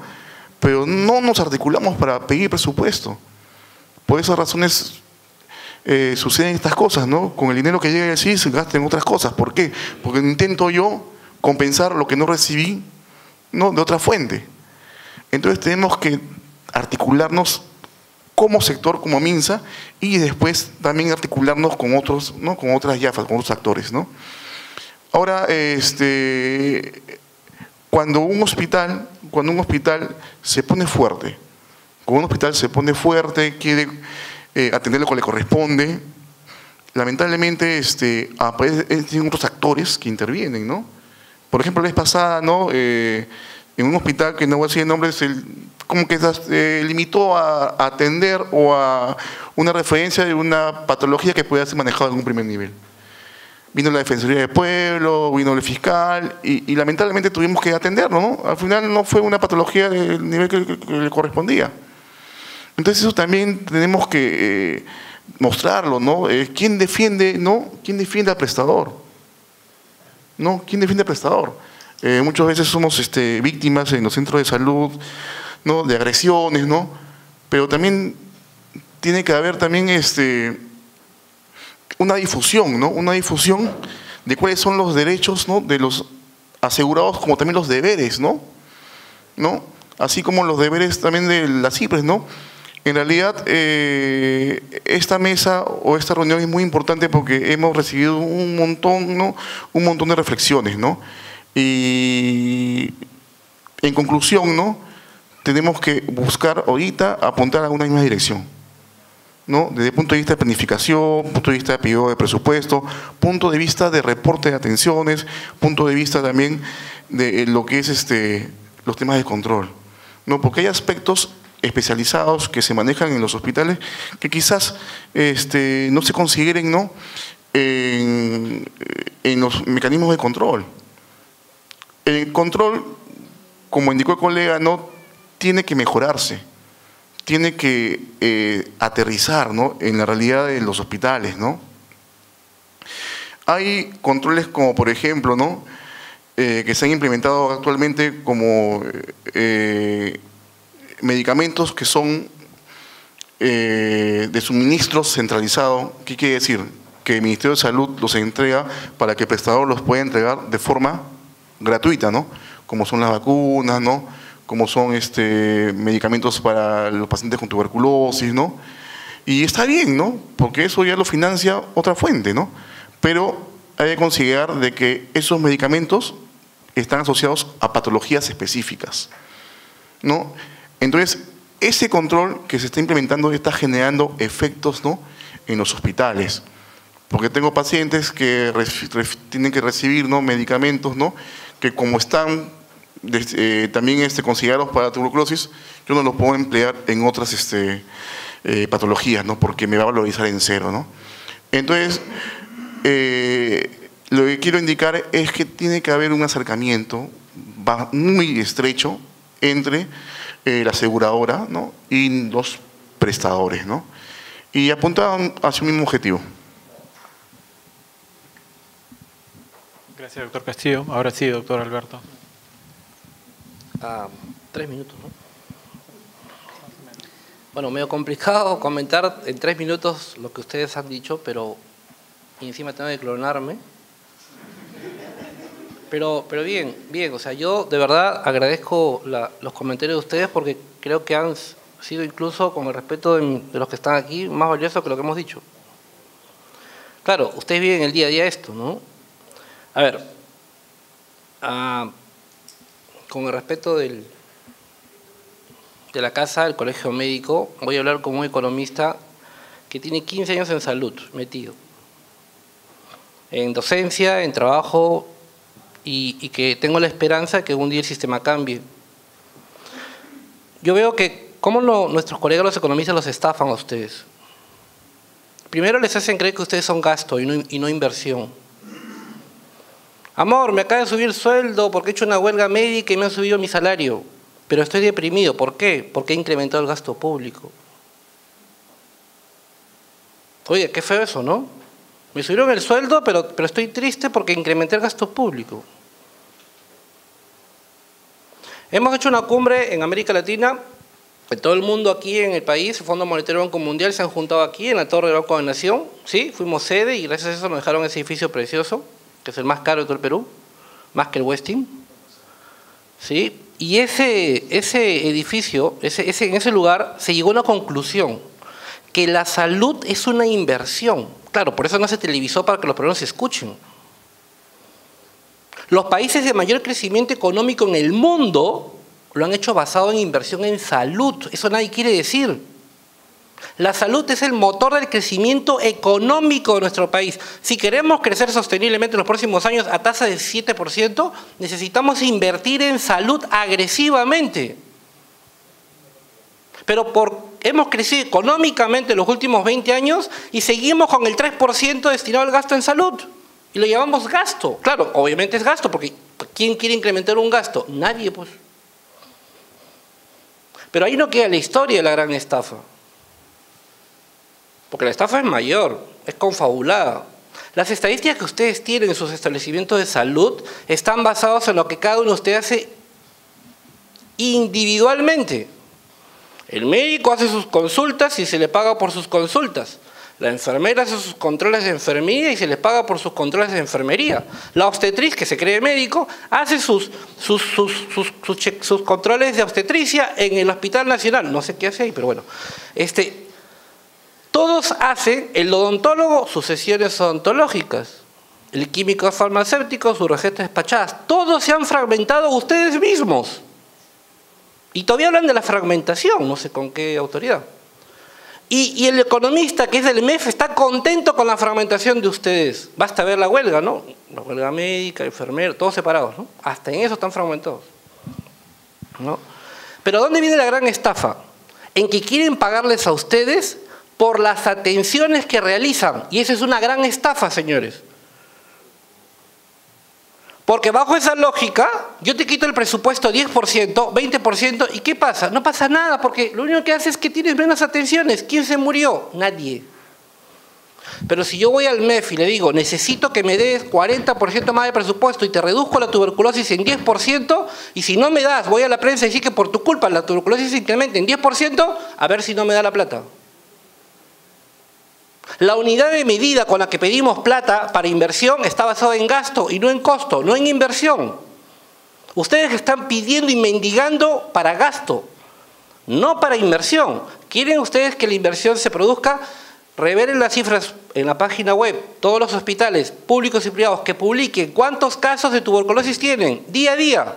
Que lo pongan para que todos los ciudadanos lo vean. Loaiza, Cayetano Heredia, 2 de mayo, los hospitales regionales. Las tasas de morbilidad están creciendo, señores, y el crecimiento económico en los últimos 20 años ha crecido. Es absurdo. Paguemos al recurso humano por lo que produce como caso clínico, no por atenciones. Porque si no tenemos un montón de fugas llenas y la morbilidad se sigue disparando. Y le hemos metido 10 veces más presupuesto en los últimos 15 años.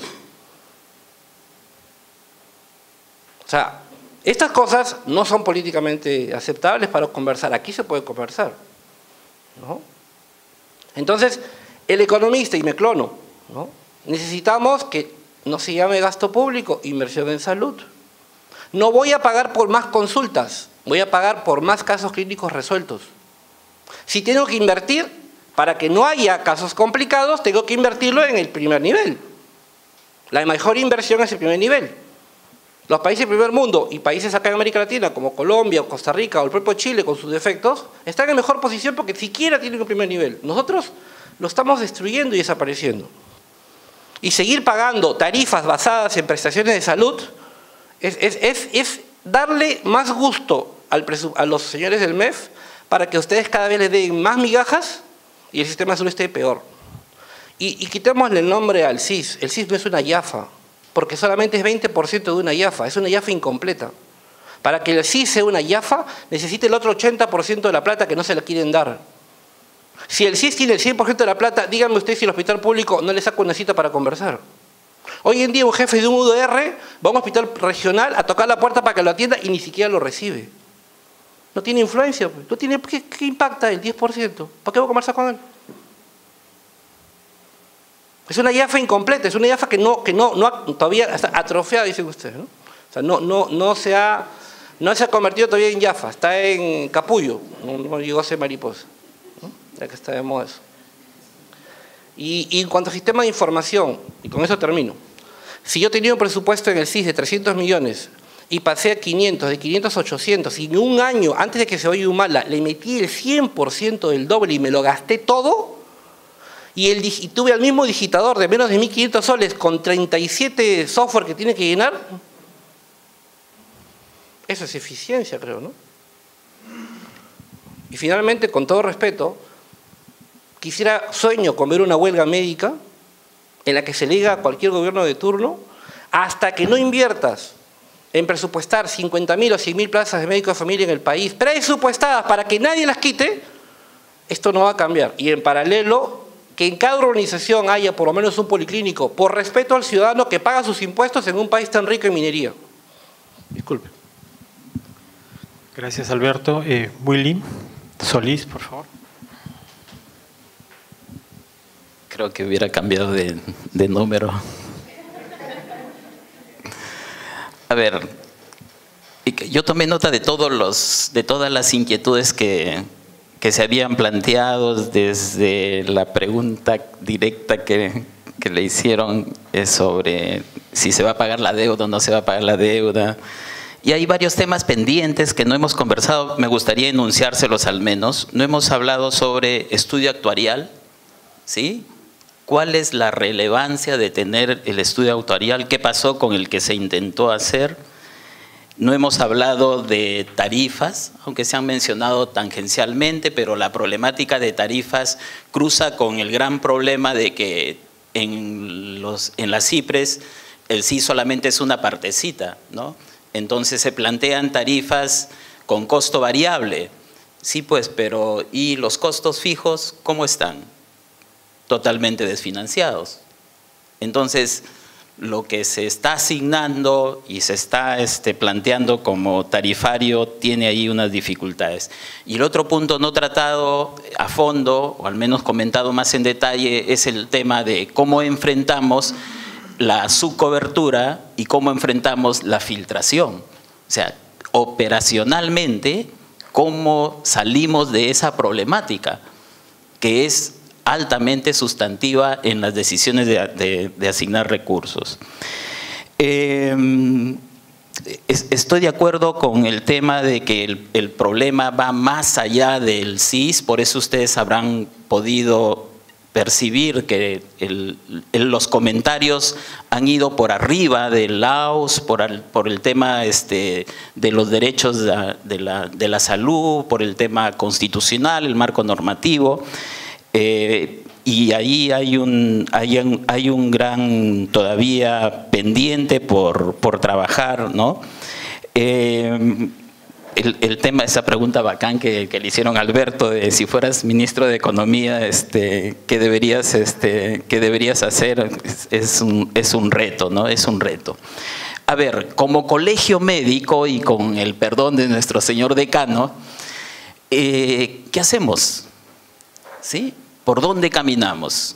Yo creo que hay medidas de corto y de mediano o de largo plazo que hay que empezar a construir y a socializar y a integrar y a reflexionar e inclusive a estudiar más, porque no todo está acabado.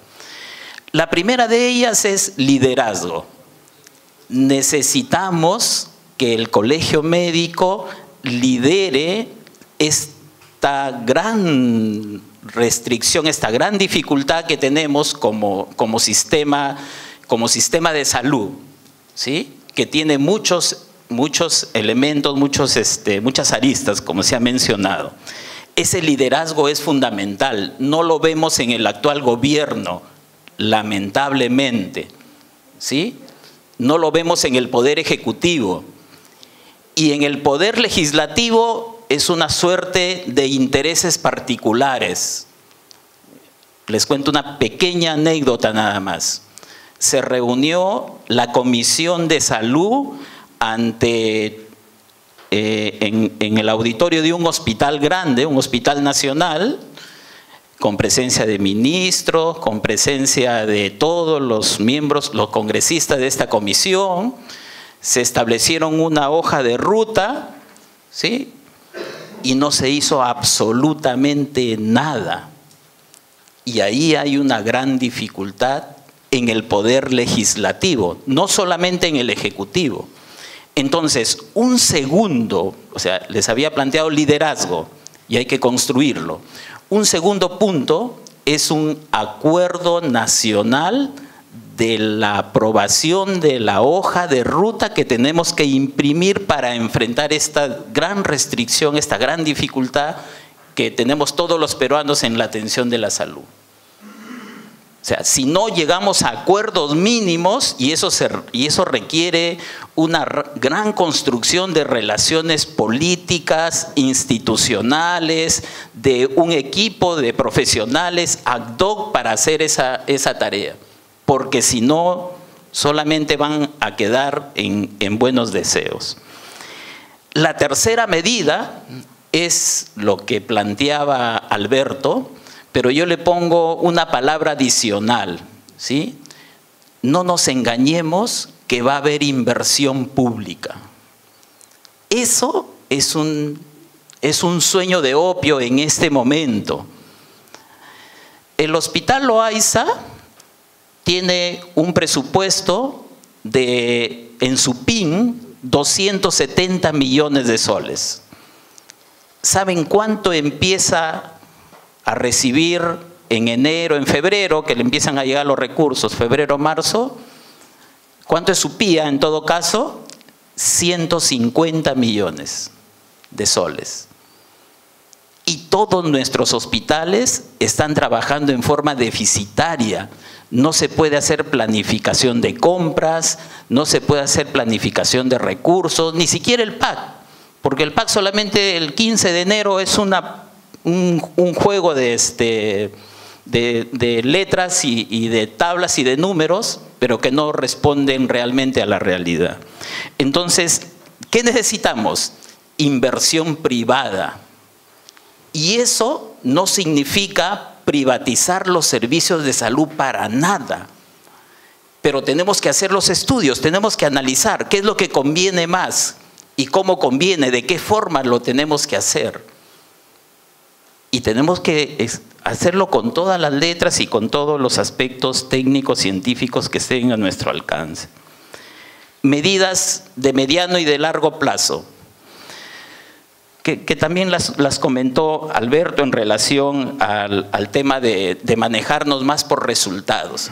Miren, nuestros hospitales dicen que producen 6.000 intervenciones quirúrgicas, que producen 20.000 egresos, 400.000 atenciones, etc. Lo tenemos bien cuadriculado, bien registrado, pero eso en aspectos de mejoramiento de la salud de las personas, ¿cómo lo cocinamos? ¿Cómo lo digerimos? ¿Cómo lo plasmamos en una mejor calidad de vida para nuestra población? Igual para el resto de los otros niveles, igual para la atención en vacunas, en crecimiento y desarrollo, en nutrición, etc. Pero hay los famosos PPR, ¿sí? Eso es el chiste más doloroso que puede haber en la administración pública para salud. Porque hay una lista de PPRs que creo que ya tenemos como 6 años, 7 años haciendo PPRs. Pero ahí nomás porque ya Pedro me está mirando. No, disculpen, sino para dar un tiempo de reflexión y discusión, pero también resumir el debate, la discusión de esta noche es muy complicada. Solo reconocer que queda claro que somos una nación con poca institucionalidad, donde los derechos como que no están claros tampoco. O sea, ¿hasta dónde podemos tener derechos en salud, derechos a la atención de la salud? ¿Qué tan fuerte puede ser la labor del Estado que puede… ¿Se acuerdan que antes quería, el derecho a la salud existía en la Constitución del 79, quería y no podía? Y hoy día no quiere, pero tampoco puede. Entonces, ¿cuándo querrá y podrá? Y eso es lo que hay que construir. La institucionalidad es muy limitada en nuestro país. La capacidad que tenemos de desenvolvernos entre derechos fundamentales, derechos sociales y derechos culturales, económicos, perdón, también. Entonces, eso que quizás sea muy claro para un abogado, debería ser claro para todos los peruanos y peruanas. Pero también la institucionalidad, ¿no? El colegio médico definitivamente tiene que estar enterado, tiene que ser un actor principal en este proceso, donde el CIS, si bien queda claro que es un operador, una herramienta de este proceso, finalmente lo que está en juego es la solidez de un sistema de salud que puede atender a la gente con los mecanismos de financiamiento que está establecido, control sobre el privado, control sobre el sistema contributivo y control sobre el sistema público, el seguro público en salud.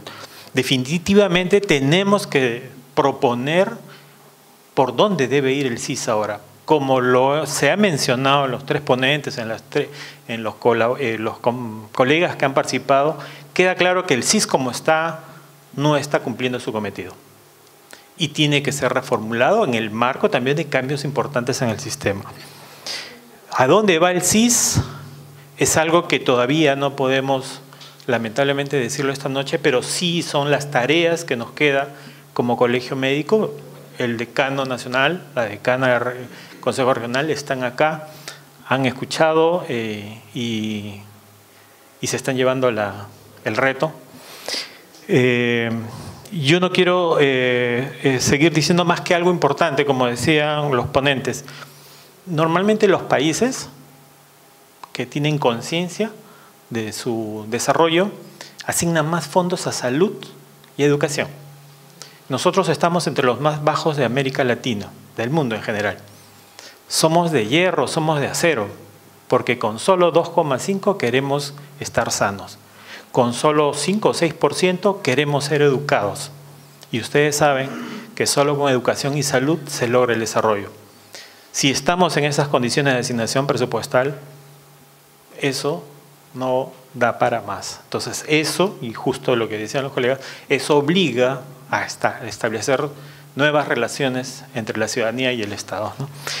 Yo lo dejo ahí porque hay temas muy grandes.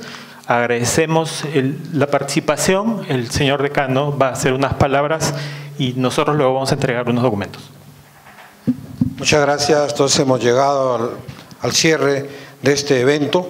Queda claro que el sistema de salud es reflejo de un sistema político, es reflejo de las relaciones sociales de producción. Nosotros acá en el Perú tenemos un sistema de salud como la derecha quiere, como el gobierno neoliberal quiere. Este es el sistema de salud que tenemos exactamente a la medida de este gobierno y los anteriores gobiernos.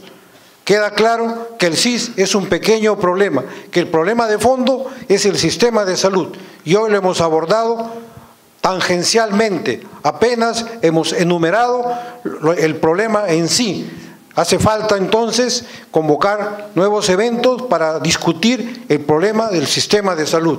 Pero queda claro que pues, todos los aquí presentes, las mentes esclarecidas, como les dije al comienzo, que era un honor estar al lado de ustedes, luchadores en defensa de la salud, queda claro entonces que este es un evento que requiere, porque este gobierno neoliberal nos da una salud como como nos dieron los gobiernos anteriores. Y otros países con gobiernos neoliberales le asignan más presupuesto a la salud. La lucha, falta lucha acá en nosotros, falta comprometer a los sectores sociales. La lucha por cambiar el sistema de salud no corresponde solamente a los médicos, compromete a la lucha del pueblo, las organizaciones sociales, las organizaciones políticas. Este es un tema, por lo tanto, que se desprende de esta reunión. Hay que hacer un mea culpa. ¿Qué hacemos desde nuestra posición? Solamente somos esclarecidos, solamente para permanecer estáticos tenemos que participar activamente en una lucha por hacer que este sistema de salud cambie, porque hay otros gobiernos neoliberales que le asignan más presupuesto a la salud que este y los anteriores gobiernos. Yo felicito a quienes han tenido la feliz iniciativa de convocar esta reunión, la Comisión Política del Colegio Médico, Pedro, Wilfredo, Osvaldo Lazo y todos los demás integrantes, y esperamos que sigan convocando estos eventos. Agradezco a Alberto, al doctor Castillo, a Wilfredo, que han tenido la amabilidad de acompañarnos y regalar 2 horas de debate que se ve que son necesarios. Y también felicito a ustedes por su asistencia. Vamos a regalarle un libro, autoría del doctor Lazo, a los ponentes, que tiene que ver con el sistema de salud. Muchas gracias, Alberto.